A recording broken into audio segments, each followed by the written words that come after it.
The UP Cadet Alumni Organization, or UP-CAO, has turned over care packages for Pag-asa Island school children and soldiers stationed in Kalayaan Group of Islands. AFP Public Affairs Office Chief Noel De Toyato said this is to show their utmost support to the country's claims in the West Philippine Sea and the efforts of the AFP to fulfill its mandated duty in Philippine territory. The care packages were handed over by UP-CAO members to AFP Chief General Hernando DCA Iriberri during the flag ceremony at the AFP General Headquarters in Camp Aguinaldo, Quezon City. More from this report. In honor of the soldiers who were assigned to protect the islands in the West Philippine Sea, students of the University of the Philippines have given the soldiers an early Christmas gift. The students gave food and other items to show their appreciation for the soldiers who are dedicated in protecting our territory. Two types of care packages were given by the students and alumni of UP. The first package contained canned goods, biscuits, candies, dried fruits, peanuts, and energy drinks. They also gave the soldiers board games, tools for fishing, books, cell phone load, and letters containing thank you messages.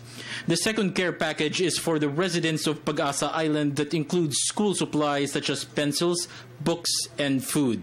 General Hernando Iriberri expressed his gratitude to the students of the university for their support. Scholar ng bayan ang nag-donate. Does this mean, sir, kahit sino pwede mag-donate regardless? Of course, kaya sabi ko nga, sana ito ay maging, sabi ko sa speech ko, sana ito ay magsilbing inspirasyon sa ating mga kababayan na tularan yung ginawa ng mga estudyante ng UP Diliman. Alam nyo, napakababaw lang ang kaligayahan ng ating mga sundalo.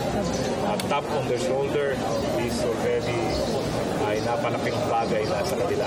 Lalo na pagka ito ay nanggaling sa ating mga kababayan. Tina Hernandez witnessed the situation of the soldiers in Ayungin Shoal on board the BSP Sierra Madre. This is why they decided to do more than support the soldiers through social media. To show our appreciation and support, because it's one thing when you're able to go up to someone in person and say, "Sir, thank you for your service," but it's another when they're out there for so many months. And yeah, we also included things like cards so they'd be able to call home special occasions. We believe that the West Philippine Sea is one area where all Filipinos can be united in supporting our troops. It was the year 2013 when students of the University of the Philippines first gave care packages. The donation that they have given today amounts to 20,000 pesos.